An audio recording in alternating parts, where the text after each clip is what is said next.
Dans quelques minutes, le show va commencer.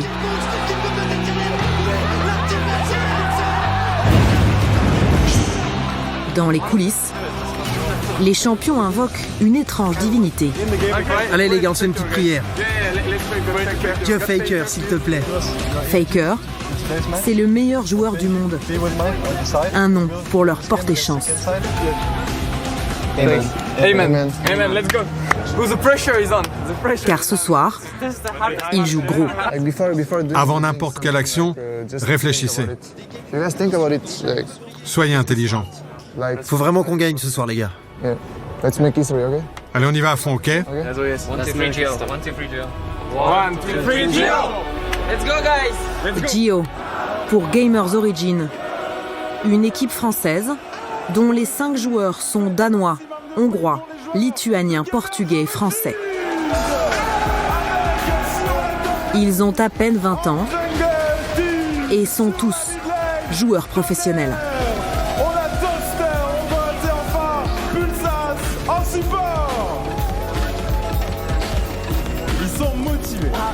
Ils vont affronter une autre équipe française, Genside, pour une place en finale du premier tournoi de la saison. Allez les gars, on y va. Cette ambiance survoltée, c'est pour League of Legends, un jeu vidéo où des personnages fantastiques se battent à coups d'épée et de boules de feu pour conquérir le territoire de l'adversaire. Un jeu qui compte des centaines de millions de joueurs à travers le monde. La partie commence. Les 5 joueurs sont côte à côte, casque sur la tête, et suivent les consignes de leur entraîneur, un jeune Portugais de 25 ans. Attention, ils vont prendre Zach et Poppy. Tu m'entends, Pulsas? Prends Vladimir. En fait, je choisis qui va jouer quoi, comment ils vont jouer. Comme un entraîneur de foot. C'est pareil. La partie va durer plus d'1 heure, retransmise sur écran géant et commentée en direct, comme un match à la télévision. Ou en tout cas, essayer de se split. C'est du bluff, ils iront jamais jusqu'au bout. Oui, je pense pas. Mais dans un langage bien particulier. L'avantage, le passif de Broom qui proc, le trade est clairement l'avantage des Gamers Origin. Encore une fois, il y a une pluie de consommables dans l'inventaire de Toaster, donc la barre de vie qui descend, c'est pas vraiment un problème. C'est clair. Les Gamers Origin, attention, le EI qui a été lâché. Toaster. Peut-être attention avec le stun, il va peut-être prendre le kill. Toaster. Le trade kill. Exceptionnel. Incroyable, Trayton qui a peut-être un... Nous on joue, mais on n'a pas du tout le niveau de ces joueurs. Ce qui fait que forcément, c'est un peu, ça nous fascine un peu de voir, ils sont super forts, c'est cool quoi. On est vraiment captivés, on sait pas ce qui va se passer, il y a des rebondissements et tout, donc non mais je trouve que c'est vraiment bien. La bulle, un troisième. Commentateurs déchaînés, mise en scène spectaculaire et l'émotion des grandes compétitions. Bienvenue dans l'e-sport pour sport électronique. En Corée du Sud, c'est le 2e sport national après le baseball. Certains matchs attirent jusqu'à 40 000 spectateurs et 8 millions d'internautes en direct. En Europe, les trophées pèsent même plus lourd que celui de la Ligue des champions de football. C'est un univers que nous avons découvert, où les jeunes champions, baptisés les gamers, sont les nouveaux maîtres du jeu.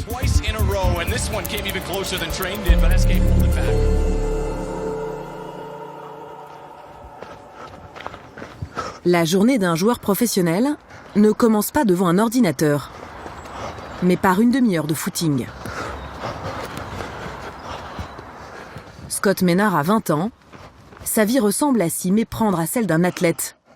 Dans le métier, il s'appelle Tonnerre et parle déjà comme un sportif de haut niveau.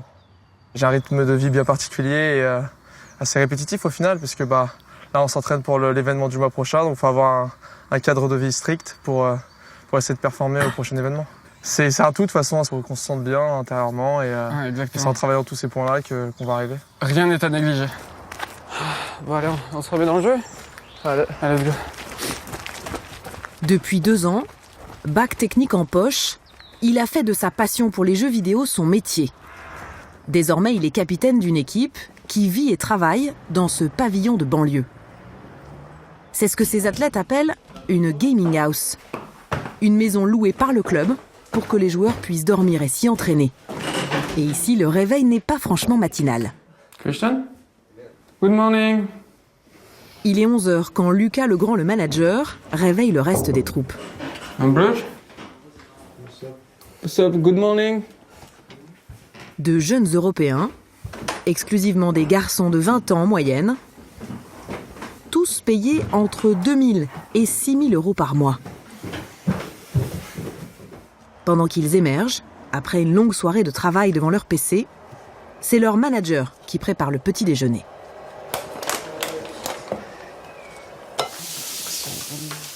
Vous faites attention à ce que vous leur faites à manger? On essaie, bien sûr.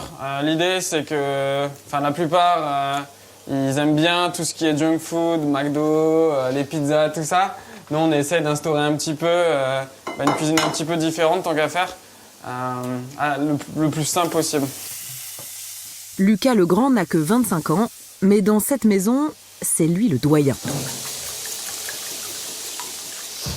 Disons que la plupart, c'est quand même des joueurs qui sont assez jeunes, qui sortent directement de chez leurs parents et qui n'ont pas forcément cette autonomie. Il y a des choses qui sont assez, on va dire, fainéants, comme toute personne de 18 ans. Et donc nous, on est là, c'est là mon rôle justement, c'est de leur taper les doigts quand ça va pas. Les prendre en charge. Les prendre en charge, exactement. Excepté le capitaine, les joueurs sont tous arrivés ici il y a 2 mois. Melted mozzarella. Comme le dénommé Pulsas, 20 ans. Il débarque de Lituanie et a tout quitté pour se lancer dans le jeu vidéo. En fait, je faisais des études pour devenir programmeur et je lisais plein d'histoires de gars qui gagnent des millions en jouant aux jeux vidéo. Et je me suis dit, je suis bon moi là-dedans. Alors j'ai quitté l'université pour devenir pro. Vous comprenez que les gens trouvent fou de payer des jeunes pour jouer aux jeux vidéo?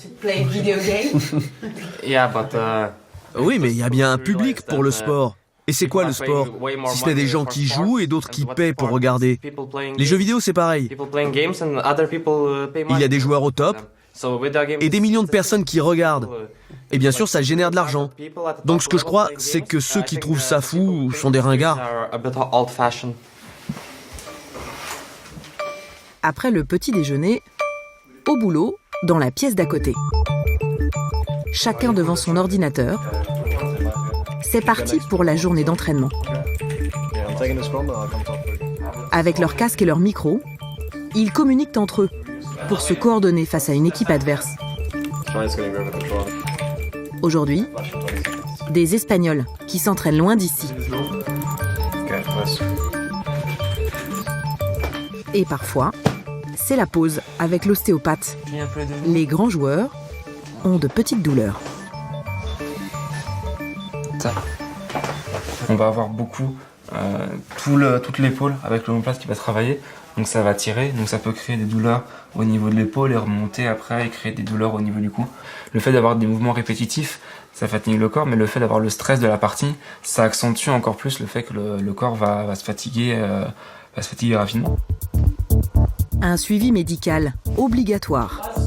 Car tous ces professionnels ont signé des contrats avec des clauses précises. 7 heures d'entraînement par jour, 5 jours par semaine, heures supplémentaires rémunérées, 10 semaines de congés payés. En revanche, impossible de connaître précisément le salaire de chaque joueur. Le président du club a beau avoir 22 ans, c'est un homme d'affaires aguerri. Si on ne peut pas dévoiler le salaire, c'est parce que ce serait pousser aussi au démarchage de nos joueurs, ça aiderait dans la négociation, parce que c'est un élément que n'ont pas les équipes concurrentes au moment des négociations. Le mercato peut être violent dans le e-sport? Le mercato peut être très violent dans l'e-sport.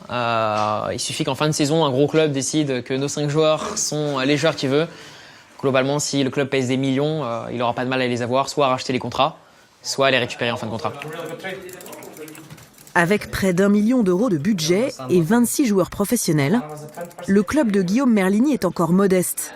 mais il est en pleine croissance. Il y a 4-5 ans, les sponsors de clubs e-sportifs étaient uniquement des sponsors endémiques, c'est-à-dire un vendeur de PC informatique ou de souris, de périphériques.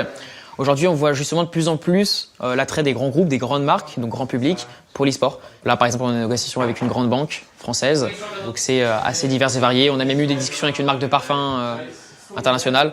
Donc ça montre un peu tout le potentiel qu'a l'e-sport aujourd'hui.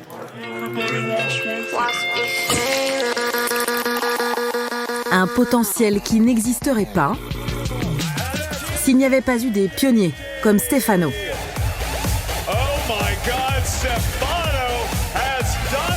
L'un des premiers champions français, l'un des meilleurs gamers du monde. Le sommet de sa carrière, c'était en 2012. À l'époque, avec ses cheveux en bataille, il empoche près de 300 000 $ dans des tournois. Pour le jeu de stratégie StarCraft 2. À 18 ans à peine, il fait le show à chaque compétition.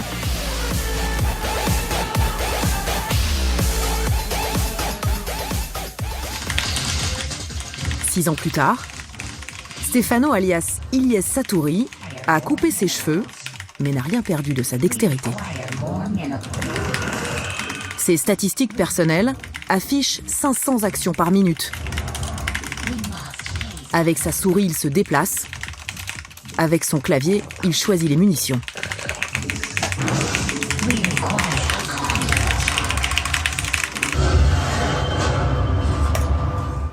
Il faut maintenir un certain rythme constamment. Et la moindre distraction, on perd le rythme, on ne sait plus forcément où on en est. Des fois, une information va rester sur l'écran peut-être une seconde, une demi-seconde.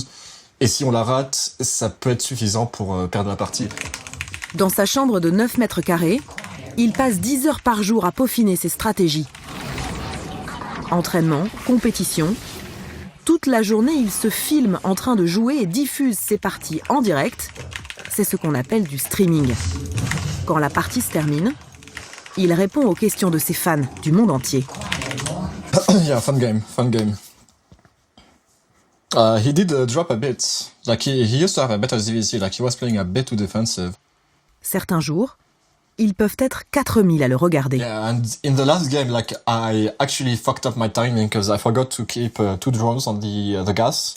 Comme toutes les stars d'Internet, plus il est vu, plus il est rémunéré par ses sponsors. Alors ses fans, il les soigne. It's a huge difference. Généralement, ce que je fais, c'est que je vais streamer, c'est-à-dire diffuser en direct mon entraînement pendant à peu près 4 heures, ce qui me permet d'avoir un contact constant avec les fans, pouvoir discuter avec eux et leur expliquer mon point de vue et où est-ce que je veux aller avec mes décisions stratégiques. Sinon, c'est très bien aussi pour les sponsors parce que ça donne une présence en ligne qui est constante parce que les tournois sont assez séparés dans le temps. Donc la moitié de mes revenus, des fois, ça peut être sur le stream. Ilyes Satouri a arrêté la compétition il y a 4 ans pour reprendre ses études. Du coup, ses revenus sont plus faibles, moins de 2 000 € par mois. Mais il veut relancer sa carrière et revenir au sommet. Sa gaming house, à lui, c'est la maison de son oncle et sa tante, qu'il héberge à Rumelange, au Luxembourg. Le footing quotidien se fait dans le garage. Et le management est assuré par sa tante Besma. Qu'est-ce qu'on mange alors? Ouais, c'est... Salut Loulou, t'as faim? Petit creux? Petit creux toujours, j'ai la dalle. Mais j'ai mangé léger quand même. Installe-toi chérie alors. Vous vous occupez de tout pour Ilyes? Je m'occupe de tout. C'est un grand garçon. Non, prise en charge à 100%, il faut le dire. Voilà, prise en charge, oui. Complètement à 100%. Comme ça, lui est dédié exactement à ce qu'il aime. À ce qu'il aime faire. Gamer. Gamer, et là où il excelle, réellement. Allez. Ouais. Chose assez saine. Hébergement, linge, repas. Besma gère tout car elle en est convaincue, être gamer professionnel est loin d'être un jeu d'enfant. C'est un travail quand même qui est assez éprouvant. Il n'est peut-être pas vu comme un travail, mais c'est extrêmement éprouvant et ça nécessite beaucoup d'énergie. Donc on fait en sorte qu'il soit au top. Aujourd'hui, sa famille est derrière lui, mais ça n'a pas toujours été le cas. Sa mère était la plus inquiète. That's it. C'était la lutte quotidienne avec ma mère pour que je puisse utiliser le PC. Qu'est-ce qu'elle vous disait au début quand elle n'était pas d'accord avec... C'est une perte de temps, tu devrais commencer tes études et te concentrer sur te construire un avenir, forger ton avenir. Mais dès que j'ai commencé à faire les tournois, il y a eu des rentrées d'argent, il a vu que je me déplaçais, que j'étais plus ou moins indépendant. Et financièrement, et aussi le fait de pouvoir voyager tout seul comme ça partout en Europe à 18 ans. Et elle a fini par accepter. Tu veux être au top. Pour être performant, Ilyes Satouri s'impose aussi une hygiène de vie assez stricte. On compte sur toi là ce soir pour tous. Vous pouvez pas trop manger le midi ? Je peux, mais c'est à mes risques et périls. Il y a des dégâts qui sont causés après par la digestion. Ça me ralentit énormément. Je peux perdre entre 30 et 40% de vitesse pendant 45 minutes, 1 heure à peu près, après avoir mangé. Et c'est sur sa vitesse qu'il compte pour son grand retour sur la scène internationale. À l'autre bout du monde. À Gangneung, en Corée du Sud. Il est invité dans cet hôtel de luxe de la côte Pacifique. L'occasion sur son tapis de course de retrouver ses amis gamers qu'il n'a pas vus depuis longtemps. Qu'est-ce que vous pensez de son retour à la compétition ? Je lui souhaite le meilleur. J'espère qu'il reviendra à son meilleur niveau.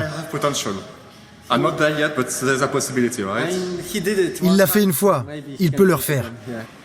Ilyes Satouri renoue avec son niveau de vie de champion d'autrefois.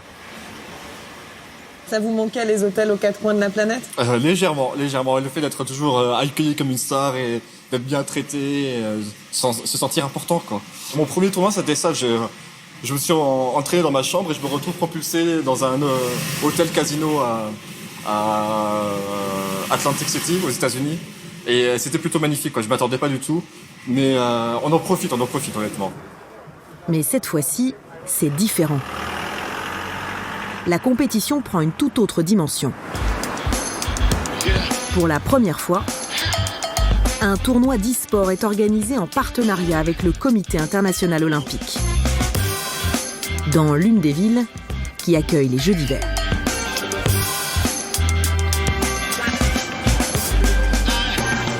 Comme pour les Jeux olympiques, les 16 candidats représentent une nation.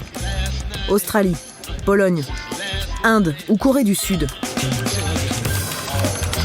Ilyes Satouri n'a pas choisi la France. Trop de bons joueurs, il risquait de ne pas se qualifier. Il représentera donc la Tunisie, son deuxième pays, qui compte beaucoup moins de gamers professionnels. Comme des stars, les joueurs sont maquillés et photographiés en tenue olympique. Ça fait quoi de porter les anneaux olympiques alors ? Ils sont très beaux, ça fait plaisir, on se sent respecté. On a l'impression d'être la plus grosse compétition que j'ai faite de ma vie, j'ai l'impression. Après, il y a eu des Coupes du Monde, il y a eu des titres officiels comme ça, des championnats d'Europe et tout, mais là, ça a représenté un continent entier, je représente l'Afrique plus ou moins. Et espérons que ce genre de compétition, ça donne une vraie légitimité à notre métier. Pour son premier match, Ilyes, alias Stefano, affronte l'un des meilleurs au monde, Zest, un Sud-Coréen dont il a étudié le jeu dans les moindres détails. Les jours où je pouvais pas m'entraîner, je passais les nuits sur mon ordinateur à regarder ses matchs précédents et son style de jeu. Et j'ai plutôt une bonne idée de son style de jeu maintenant. Donc tant mieux pour moi. Et je sais pas pour lui si c'est le cas. Je sais pas s'il me respecte assez pour faire autant d'efforts, mais moi j'ai bien travaillé. Je peux pas faire plus que ce que j'ai fait malheureusement. Les matchs ne sont pas joués en public, mais retransmis en direct sur la chaîne olympique. 2 athlètes côte à côte, assis derrière un bureau face à un ordinateur. Voilà donc à quoi pourraient ressembler les jeux du futur. Et c'est bien parti pour le franco-tunisien. En 10 minutes, Stefano remporte la première manche. Si cette grande première a lieu en Corée du Sud, ce n'est pas un hasard. Ici, le jeu vidéo est un sport national. Les compétitions remplissent les stades avec des shows délirants.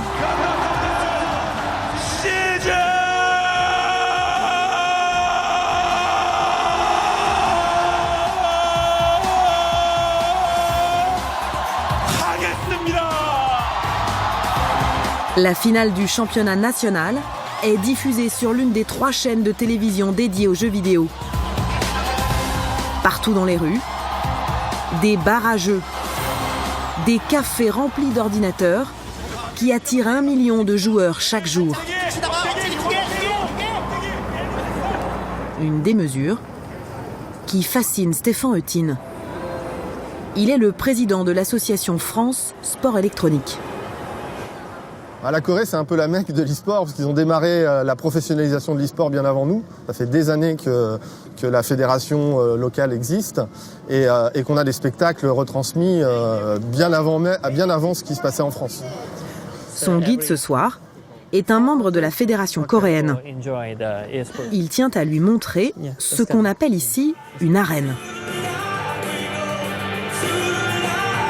Pour 15 € l'entrée, tous les soirs, vous pouvez assister à un match de championnat avec vos joueurs préférés en chair et en os, juste derrière la baie vitrée.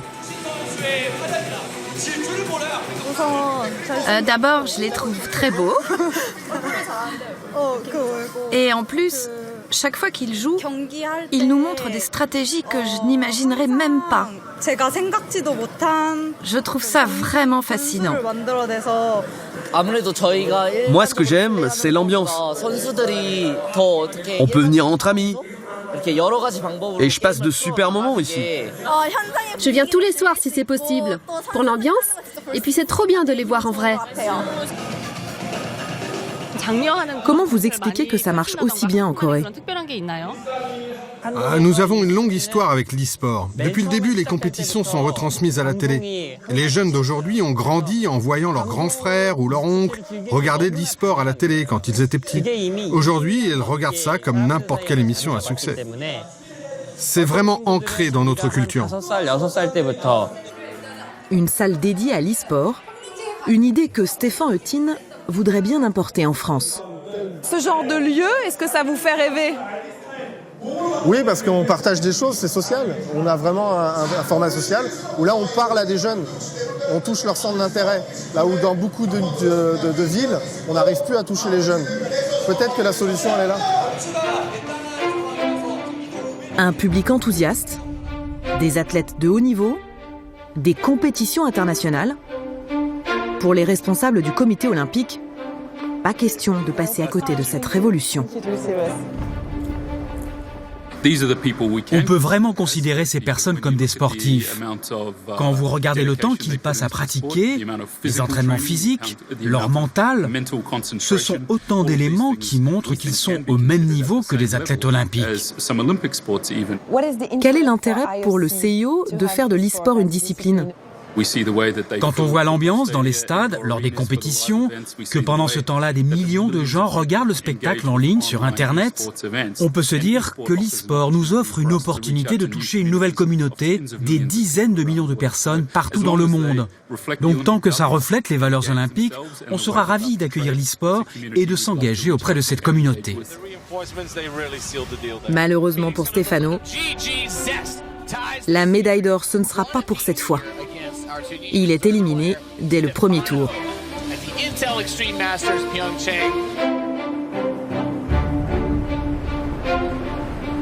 Mais Ilyes Satori encaisse sa défaite avec philosophie. Il sait de toute façon qu'il faudra bientôt raccrocher son clavier et sa souris. J'aurais essayé, peut-être que mon temps est passé. Généralement, on brille entre les 18 et les 22 ans. Là, je vais avoir 25 ans en mars. Donc, mon cerveau est plus au top de la forme, on va dire. On vieillit très très vite dans ce genre de jeu. Vous vous voyez où dans 10 ans ? J'essaie de pas trop m'avancer sur le futur, mais le plan de base, ça serait juste avoir un boulot stable, mon appart et être tranquille, quoi. En septembre, il reprendra ses études de maths en Angleterre. Le jeune homme veut travailler dans la finance internationale. Convaincu que son sens de la stratégie et son goût de la compétition y feront des étincelles.